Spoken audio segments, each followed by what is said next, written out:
However, you realize that there's really nothing we can ever do that does not include living the fourth dimensional life. And so when we begin the new series next week called Thunder of Silence, behind it, behind every chapter, behind every word, will be this consciousness that we have been trying to develop with each other of living in this three-dimensional physical existence with the knowledge that there is a true self, an eternal self, which does not walk in a form on this physical earth. And we will ever be cognizant of that true self as we walk in the appearance of form. All of this was a necessary preparation for the ultimate realization of the Christ revealed on earth by Jesus. There was a time when he laid down his form, and now he was in a tomb. There was a napkin around his face. His body was covered with white linen. It was scented with myrrh and aloes. To the world he was dead. And the message of that death has not come down through the ages in the religions of the world. He rested now, asleep. To the world, the political and religious agitator had died. And now there was a captain of the Hebrews with a little squad of men, and that wasn't enough. They had to have a Roman guard as well. And these 20 of them sat outside the tomb, guarding it. It wasn't enough to just roll a stone over the tomb.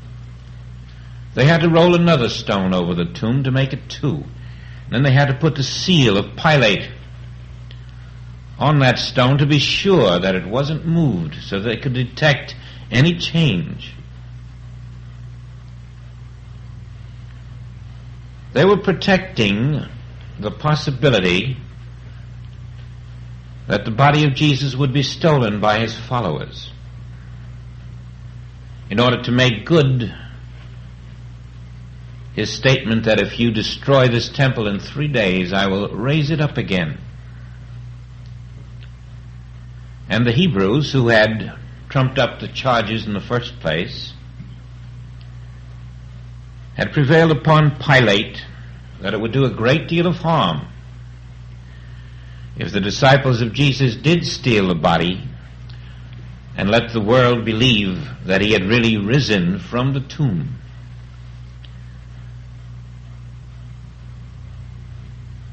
They needn't have feared at all. The disciples were in no condition to steal a body. They were completely confused, bedraggled, fearful. They went into hiding. As far as they knew, the man they had worshipped was not the man they thought he was. They had seen him,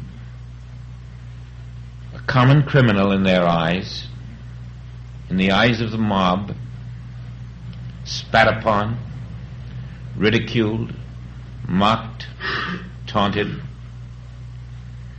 They had seen him, in their eyes, powerless to do anything about his predicament. Him whom they had called Messiah. Where were these angelic hosts who would come down and deliver him? Where was the God with whom he said he was one? Where was the power that fed the multitudes? Why had it deserted him? Why was he now crucified between two thieves? They even had to make sure he was dead, so they put a spear in his thigh. And then Joseph of Arimathea received permission to get the body. Somehow he felt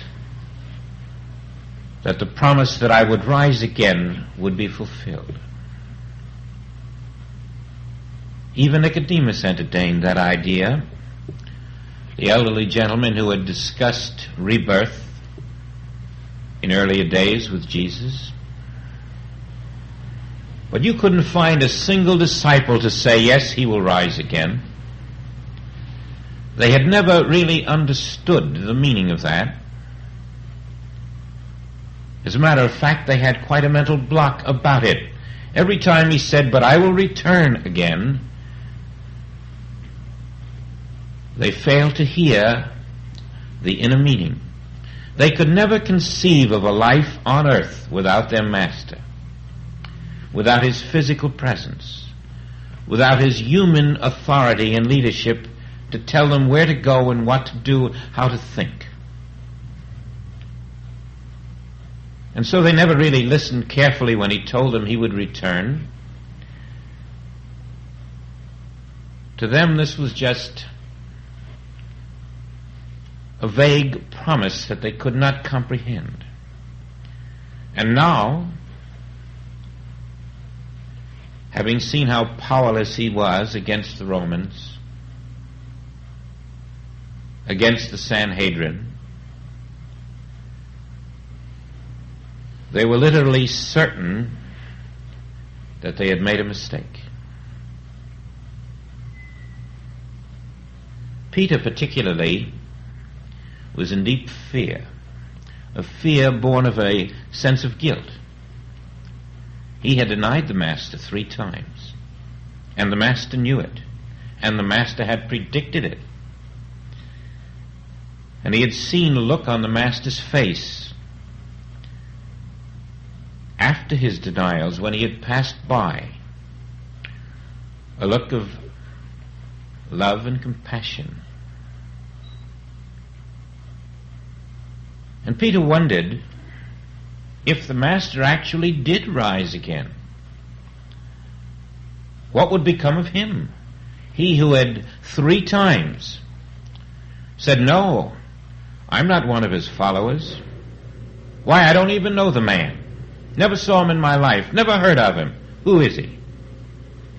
Yes, this was Peter now, wondering what had come over him to declare that he did not know the Master.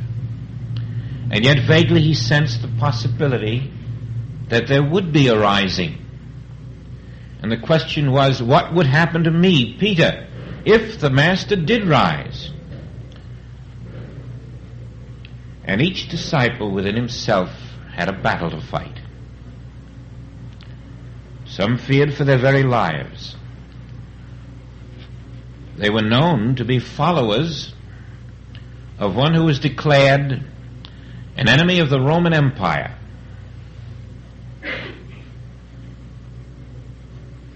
No, they weren't going to go and steal the body to prove it could rise on the 3rd day.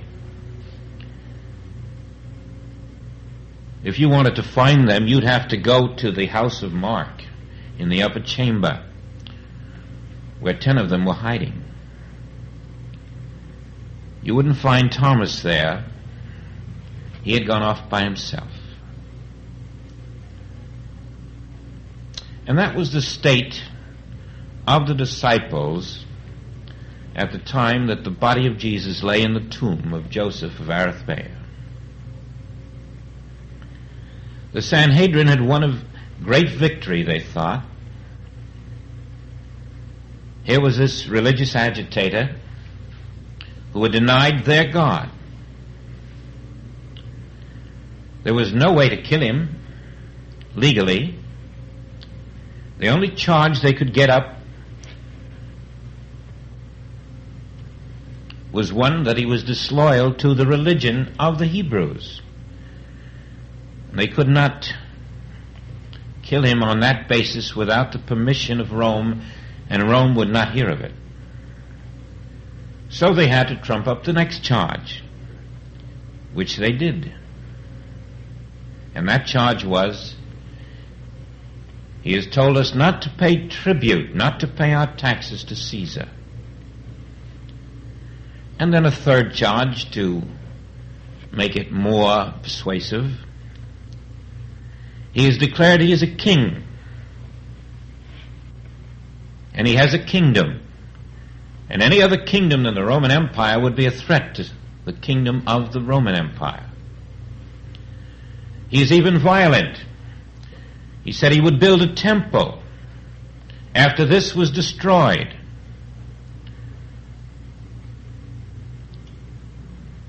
And he's sort of a maniac because he said he would build a temple without hands. We must get rid of this man. A very interesting observation is important here. You will notice that in the multiplication of loaves and fishes, there was first a demonstration among the Hebrews, and when they returned the next day for more bread, more fishes, he said, "Oh no, I taught you something yesterday. That wasn't just to feed your stomach. I taught you a principle, but you're not interested in my teaching, you're interested in the food."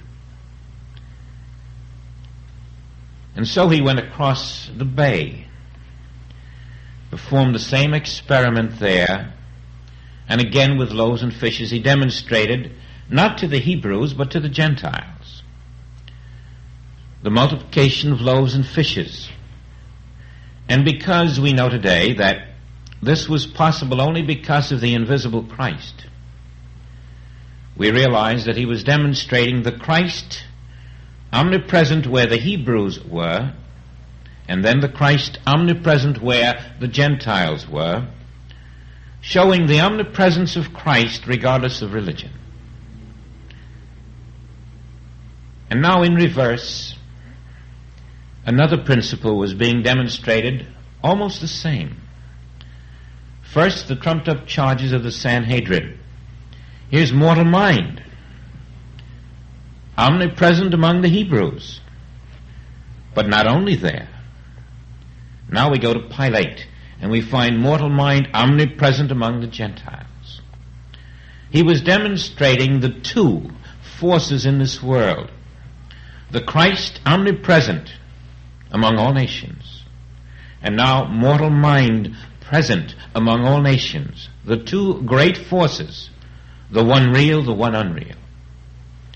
And Pilate, himself a coward, had proved many times that he could be swayed by the Hebrews.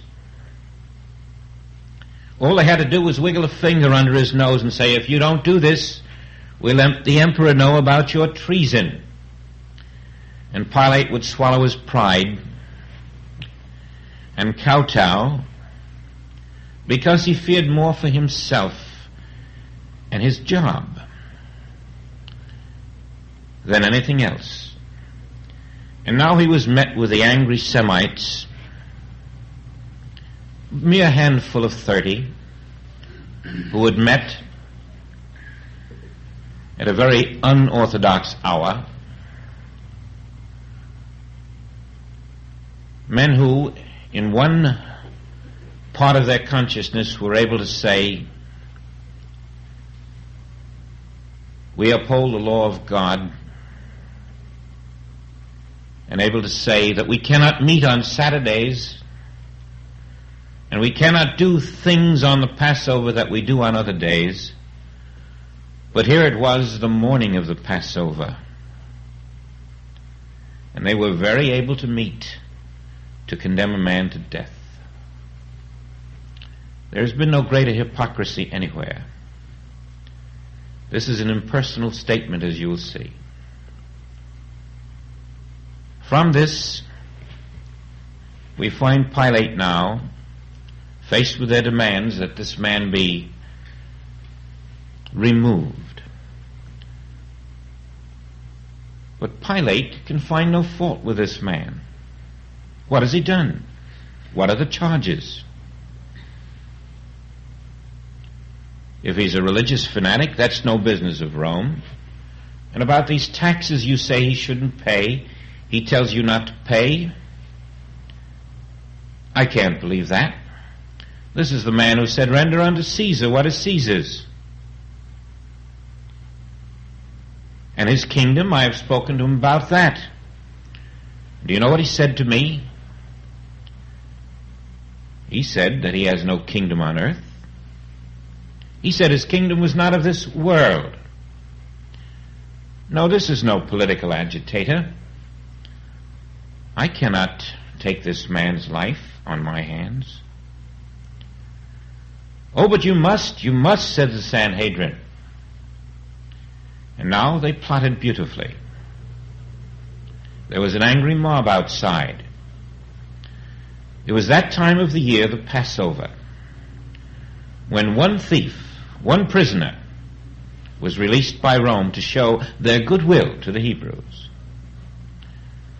And Pilate saw his opportunity.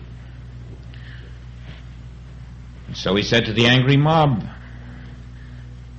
"Take your choice of the prisoner you want released," thinking, of course, it would be Jesus, the rabbi. And then he would be relieved. But he reckoned without the power of propaganda.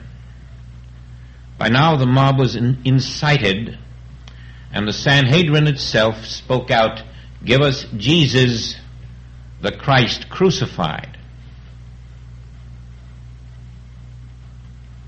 Give us Barnabas free," not Jesus, Barnabas. And naturally, the mob followed its leaders. The same one, the same very one whose healings they had walked the countryside to secure, the same one they had gone to for their loaves and fishes. Now it was crucifixion.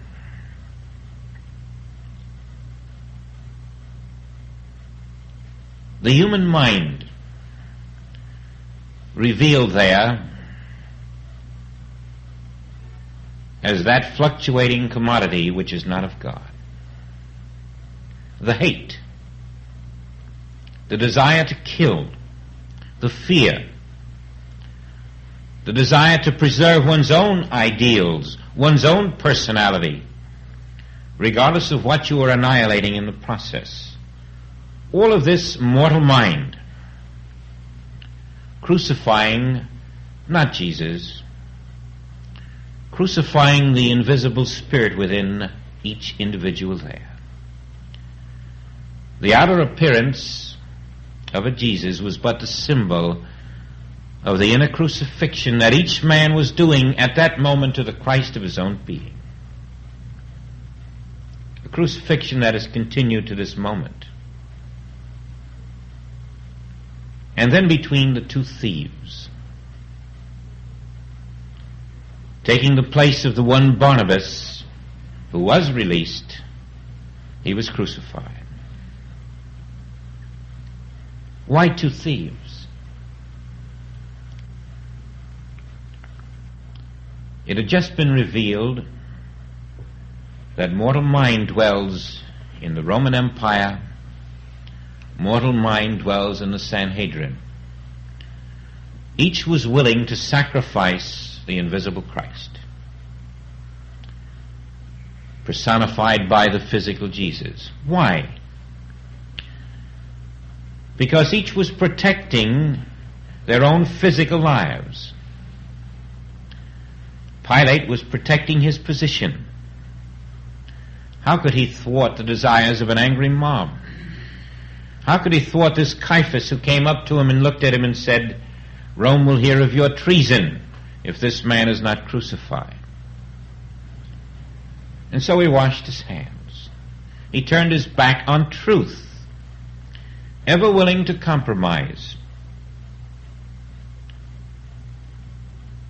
And this little band of the Sanhedrin, who had met secretly without all of their members, just a quorum of those, mostly Sadducees, for even the Pharisees would not condone such an act. They won their point, But upon the cross, Jesus turned to one of the thieves. This very night I will take you into paradise. Why not the other? If you see the thieves, one on each side, as representing one material world, and the one on the other side, the mortal mind, which makes the appearance of a material world, you see that truth is buried between mind and matter. Mind and matter combine to keep the invisible spirit out of their lives. But he didn't say to both, I will take you into paradise, only to one. Once you have overcome the mind, you've overcome the body. Once you've overcome the mind, you've overcome the material world.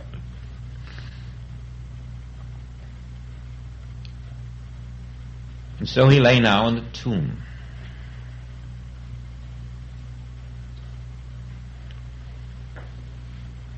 And you must ask yourself, what is this to teach you?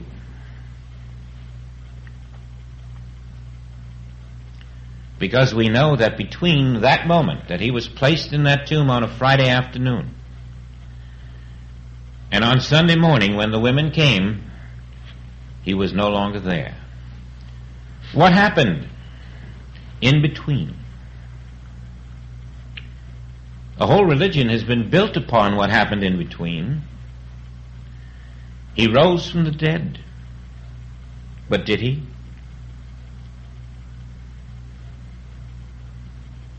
He came out of the tomb in spite of all those great stones placed there, and in spite of the Roman God, and in spite of the Hebrew God. But did he? Or have we been misinformed?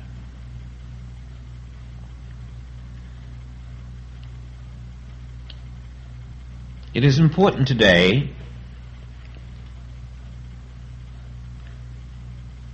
to learn that he who taught the incorporeality of the divine image and likeness of God was not buried in a tomb. That he did not dematerialize, that he did not rise as a physical form out of the tomb. He did not walk out of the tomb. He did not resurrect. As a matter of fact, he was clearly showing us all of that. Instead of the belief that because there were extra stones at the tomb and an extra God, and that in spite of it he could walk out, he wasn't trying to show any great ability to walk through stone, but rather was being demonstrated there that life is independent of form,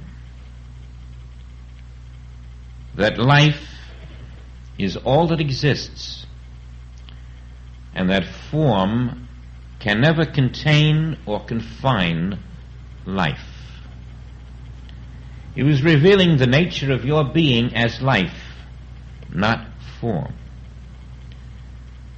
And as you learn to see that he never walked into the tomb as a corpse, he was never placed there, and he never walked out of the tomb as spirit, you will discover the revelation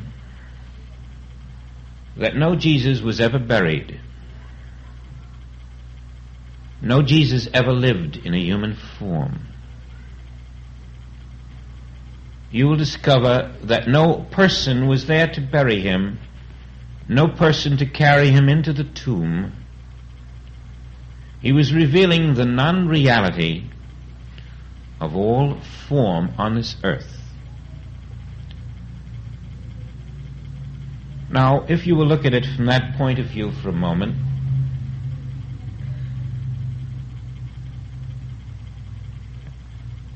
you will discover that when the first women came and found that he was not there, there was one who stayed behind while the others ran away. And this was Mary of Magdala. And it was in the garden where she saw him, but as a gardener. She was not sure who this was. It was some man who might have taken the body. And so now she was looking at a form in the dim light of morning, a form that she could not recognize as Jesus. A different form, you might say, than the one she had known. And it said to her, Mary. And then all of the recognition poured through her, and she wished to touch him.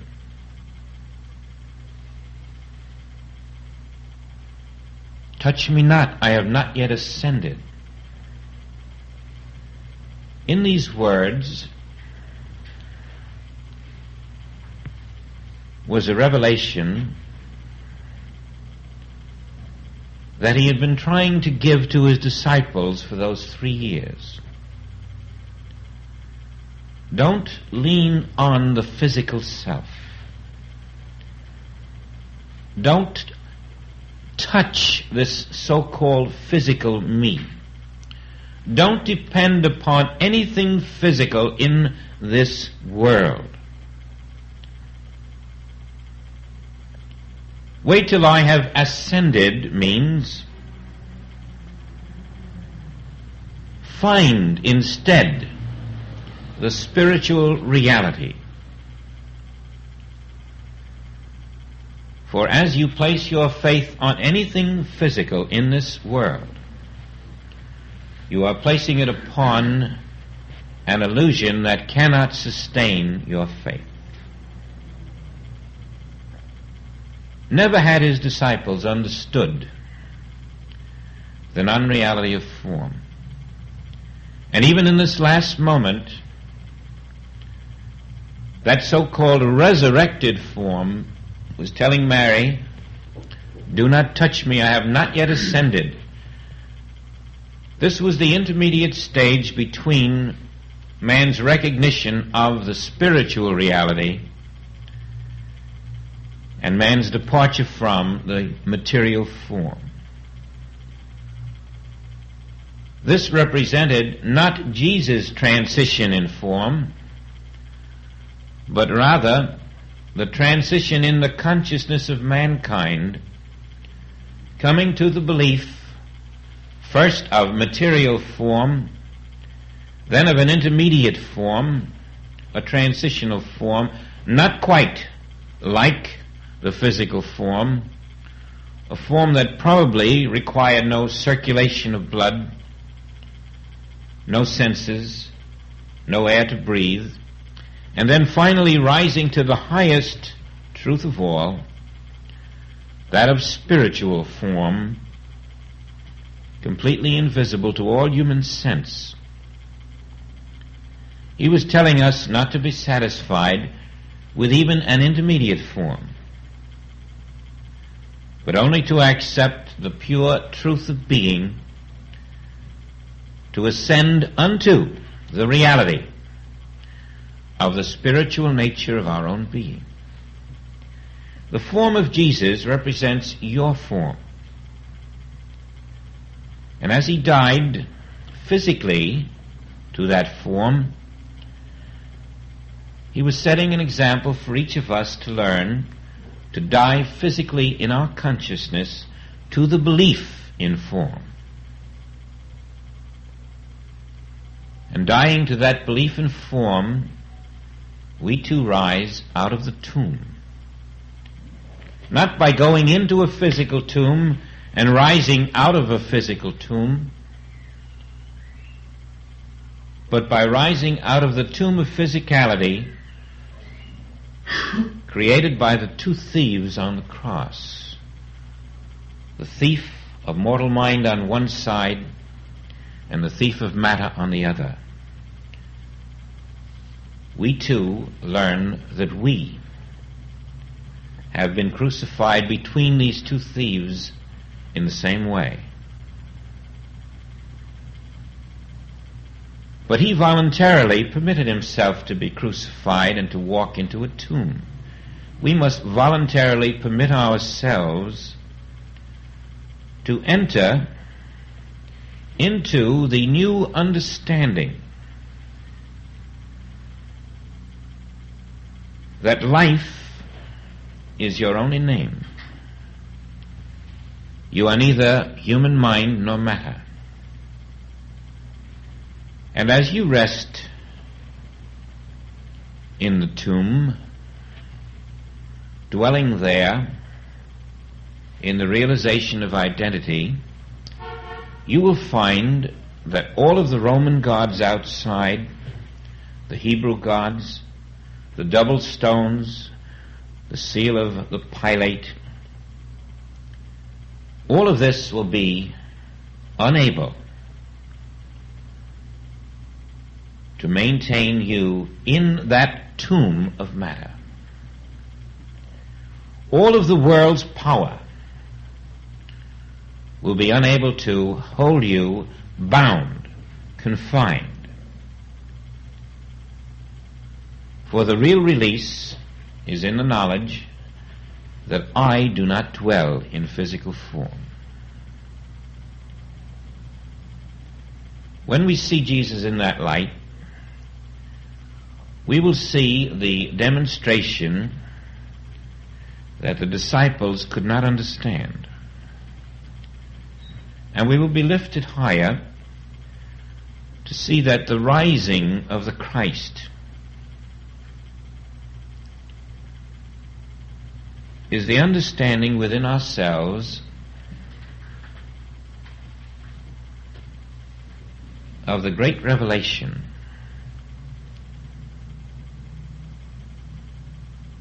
that throughout all the nations of the world, all the religions of the world, all the peoples of the world, this invisible Christ dwells as the only life of everyone appearing in form. We are to love that Christ as ourself, within ourself, within our neighbor, and to rise still higher and love that Christ as the Christ has loved us. Love each other as I have loved you. We are to become aware of the vast illusion of the two thieves that have robbed us for these many centuries of the reality of the divine image and likeness of God, which we are.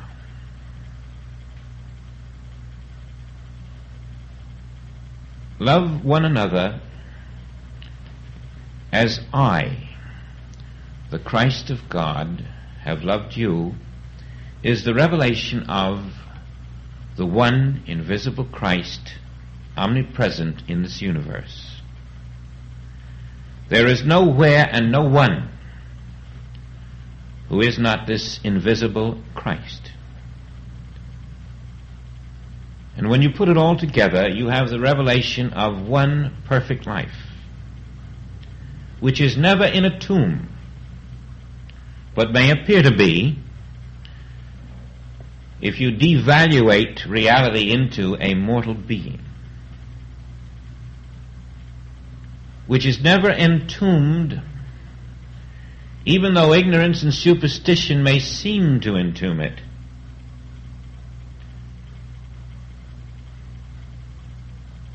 And there were several who knew this. One was one you've never heard about. a young boy. His name was David. And he was the brother of John and James, David Zebedee. You've never heard about David. He didn't get a chapter in the Bible, but he was there. He ran a little messenger service. And after Jesus was taken in the Garden of Gethsemane, it was David who sent out his little messengers to all those who were interested, to all those who believed. He had 26 of them. And these little messengers were sent to the disciples, to the women, to Lazarus, to Mary, to Martha, telling every hour what was happening. Now they've taken him to the temple of Annas. Now they've taken him to the temple of Caiaphas. Now they've taken him to Pilate. Now he's gone to Herod. Back and forth ran the messengers. And this little boy David, the younger brother of John and James, had heard the Master say, I will raise up on the third day. He said, I may not be an apostle, but I believe it. And after crucifixion, he simply gave the order to his 26 messengers, be back in 3 days, we'll have a job. And they were back. And before there was any knowledge that the body was not in the tomb, he sent them out. He said, now here's the work for today. I want you to go out to Lazarus here, to the apostles there, to the Greeks who have followed him. And these are your assignments, to go everywhere and announce, he has risen. And they believed him. They didn't know what he meant, but they believed him, and this is what they announced. This is what they were announcing when Peter was in doubt, while the 10 were hiding, while Thomas was hiding somewhere else. And so it was that after he appeared in the garden, he then appeared in other places. In our Bible it says 550 or 525 in there saw him. Obviously, he didn't quite look the same. On the road to Emmaus, just out of Jerusalem, the 2 shepherds met this stranger. They talked with him. One had actually seen Jesus before, but he didn't recognize him. And then he sat down and broke bread with them, and suddenly they knew. Why, yes, this stranger who was telling them all about Scripture and its meaning, this was the risen Master. How many times he appeared, you will never know, perhaps. Not while in this form. It is recorded somewhere, again not in the Bible, that he reappeared 19 times. 3 times to his apostles, and at other times to everyone concerned with the truth who had studied it through him or through his apostles. Appearing separately in Philadelphia to Abner and Lazarus, to the 70 that he had sent out, to certain Greeks who had been present in the Garden of Gethsemane when he was taken. And always his message was the same. Go forth and preach the one gospel. Not 30 religions, not 85 religions, not many paths to the truth. Go forth and preach the one gospel. And that gospel was oneness with God, sonship with God, which means the Spirit of the Father and my spirit are the one Spirit. Now, did they bury the Spirit of God? Did they put the Spirit of God in a tomb? Did it resurrect from a tomb? The illusion of the form is so bewildering to the human mind, one of the thieves on the cross, that matter, even in the great teaching of the non-reality of matter, is still believed to have risen from a tomb and walked out. And yet this is the basis of all Christianity, the false basis. It is as false as the teaching that Peter himself began when he was welcomed back by the Master.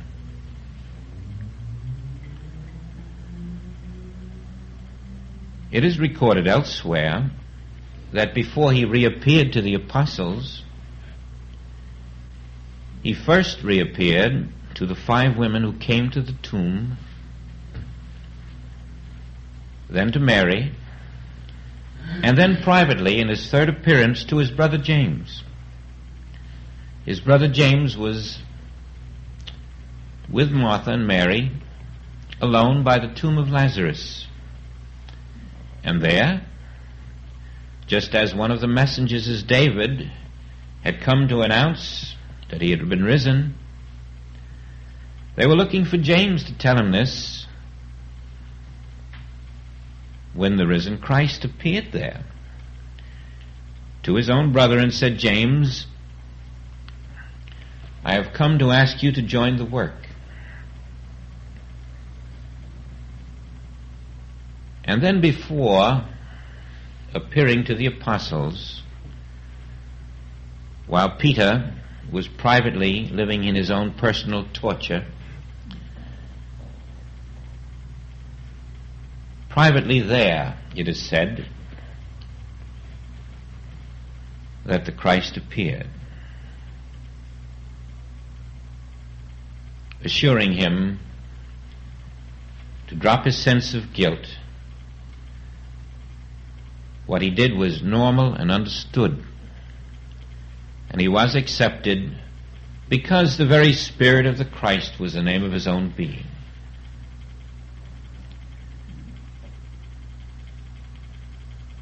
A very strange thing happened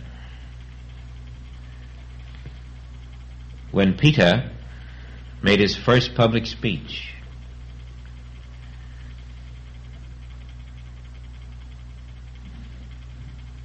It is said that the Spirit of Jesus appeared there too, as one of the reappearances of resurrection. But now a very unusual occurrence came about. Peter was still personalizing the Christ. And so Peter began to teach not only the one gospel, sonship with God, but Peter taught the risen Christ, he who had walked out of a tomb in the flesh to come back. And Peter was still missing the point. Peter was teaching no longer the religion of Jesus, which is the religion we must all learn. He was teaching a religion about Jesus, and the distinction is the difference between the teaching of Jesus as it was and the teaching of Jesus as we have been given it by the religions of the world. The personalization continued. There was no understanding that a man had not risen out of a tomb. There was no understanding that no one had been buried in a tomb, because the illusion of matter was not understood. So many times, going back over the message, you will see that the Spirit was well aware this would happen.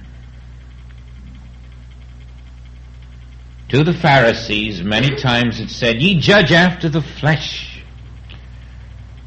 You judge after physical appearances. I judge no man." So many times it was said, "Henceforth judge we no man after the flesh."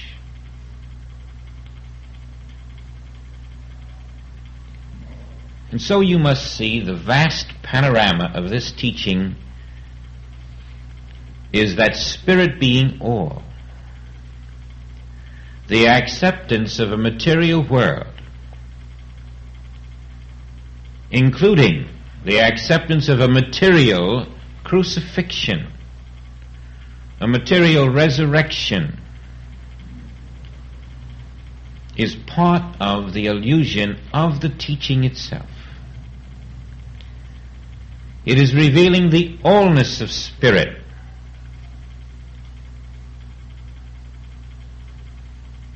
and the same crucifixion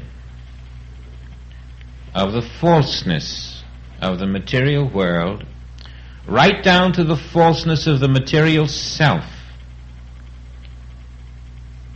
is the narrow way to the final realization that I, the risen Christ, the spiritual being that walks this earth, can never be bound or clothed in a material form. Now, who will understand this? Who can deny himself? Who can redeem 50 and 60 years of living in the flesh? Who can redeem 500 different lifetimes of living in the flesh? Who would be willing to do that? Only one who has felt that intangible something called the presence of the Spirit of God in me. No one else can be expected to do that. Only when the finger of Spirit is said, "I am here, in the midst of you."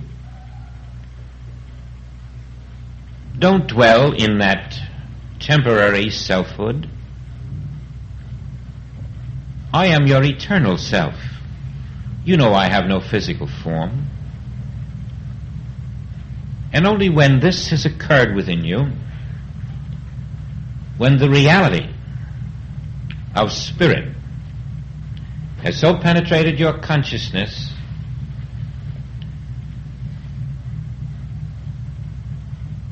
that somehow from you, as from the disciples when they finally were able to sit down with the resurrected Jesus, you discover that the resurrected Jesus has also visited you. For your consciousness is then risen to that point where you know what they were learning, but didn't know they were learning, is that they were not seeing a resurrected Jesus. They had risen to the point in consciousness where they could feel, to that degree, the spiritual nature of being which to them appeared outwardly as the resurrected Jesus. They were seeing their own consciousness. That's why only 550 saw him. Or the 1,000 that I believe saw him. They had been resurrected in their consciousness. He hadn't been resurrected. Their consciousness had dropped. That degree of corporeality which enabled them to see to that degree the incorporeality of what they had been calling Jesus up to then. It had not changed. Spirit will never change. And when you feel this within yourself and can sense, not with 5 senses, but with a different level of consciousness, your incorporeal self, you become aware of the risen Christ in you to that degree.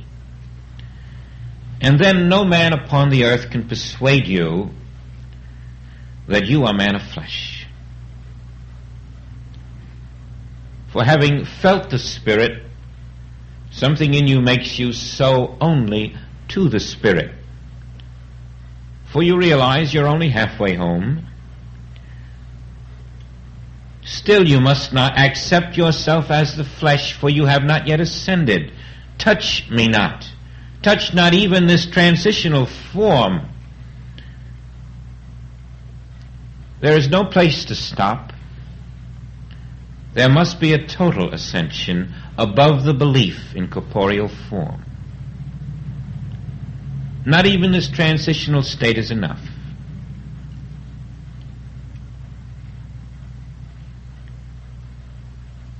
And all of this is the inner consciousness of the disciples revealed in a physical way for the world to see, that it may understand. That they are going through a transition of consciousness which outpictures as the crucifixion, resurrection, and ascension of Jesus. But nothing is happening to Jesus. It is all happening in the consciousness of the disciples. Jesus is that pure spirit, attained, understood, realized, lived in, which says, I and the Father are one.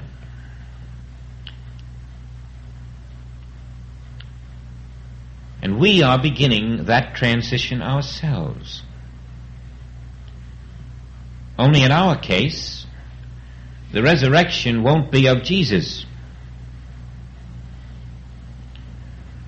It'll be the resurrection of your own self realized right here as the tomb of mind is overcome in consciousness. As you feel this being released from the tomb of matter, you are having your visitation, your release from the false sense of physicality. The religion of the Spirit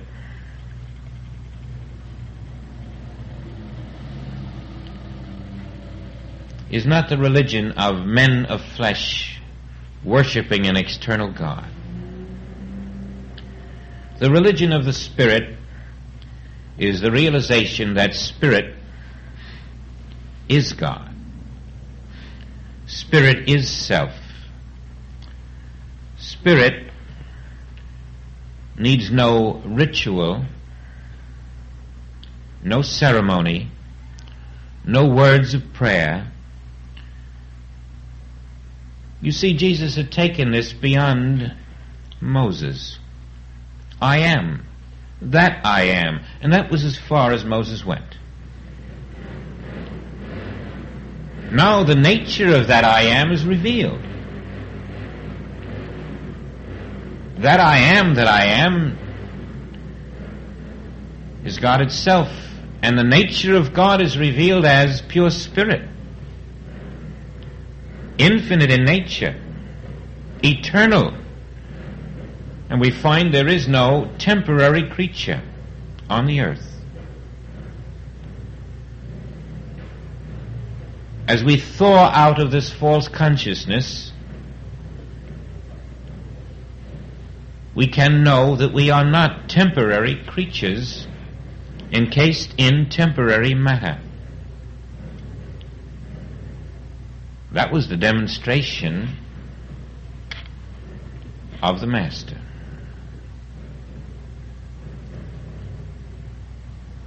I go before you to prepare a place for you. What kind of a place? A place in a higher consciousness. A place where you will realize that unless you are released from the form, the many mansions will ever remain for you a mystery.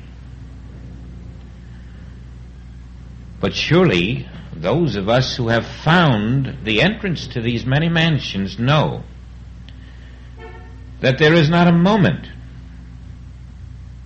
when a new mansion is not opening up, because there are no locks on the door for the living spirit revealed as never confined in a tomb of stone, a tomb of matter, a tomb of mind. Your many mansions are continuous, and you can recognize that you are in the spirit by that very fact. The many mansions are the constant, continuous inflow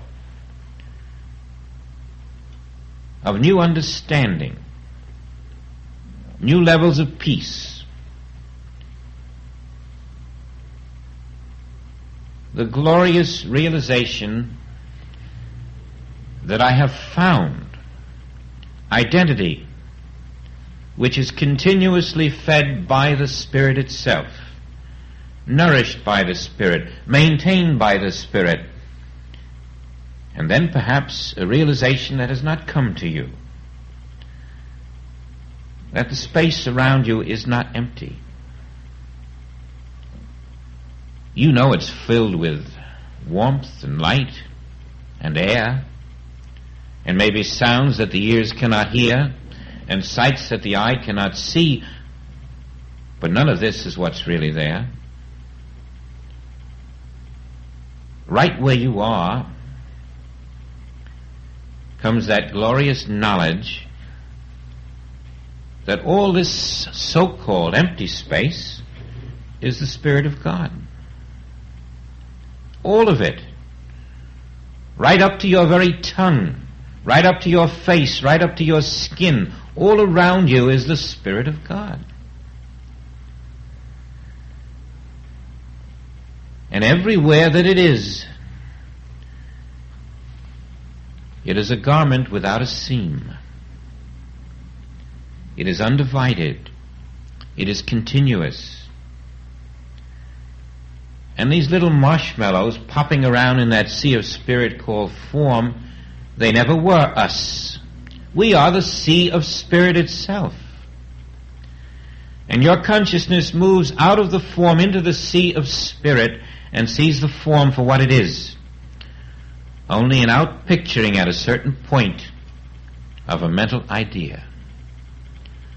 This sea of spirit around me is my name.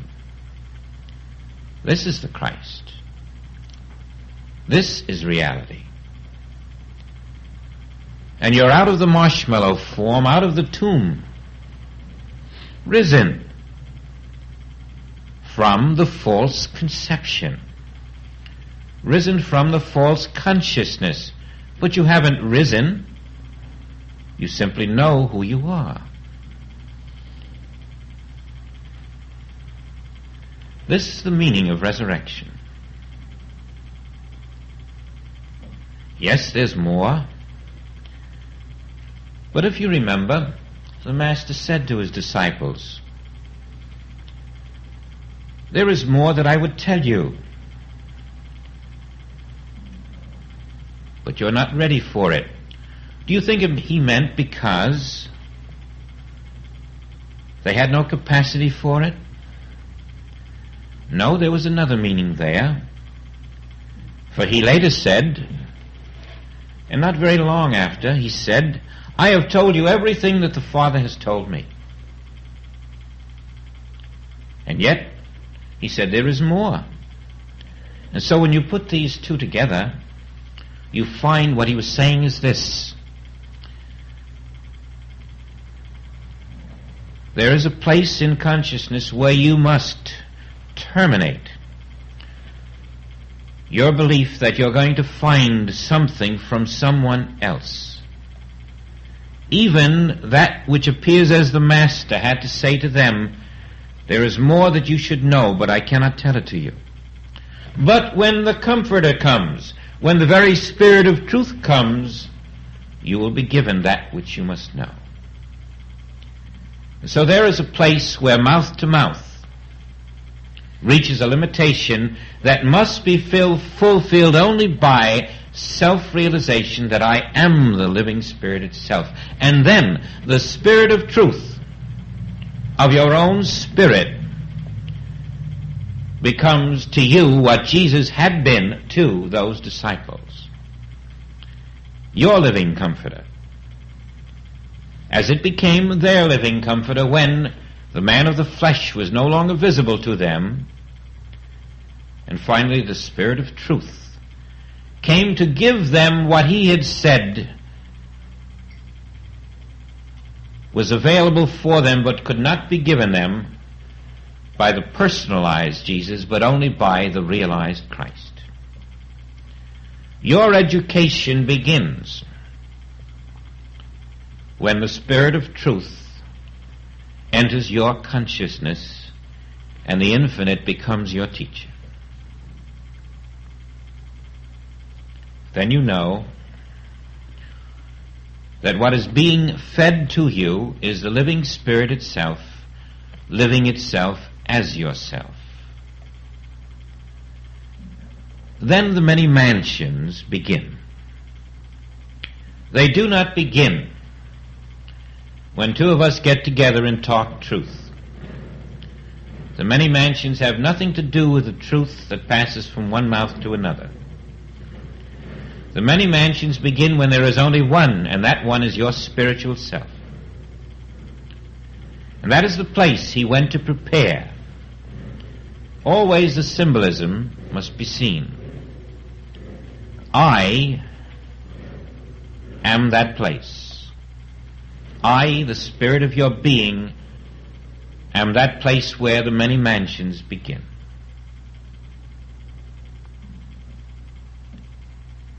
And you cannot find I while you dwell in the belief of a human form.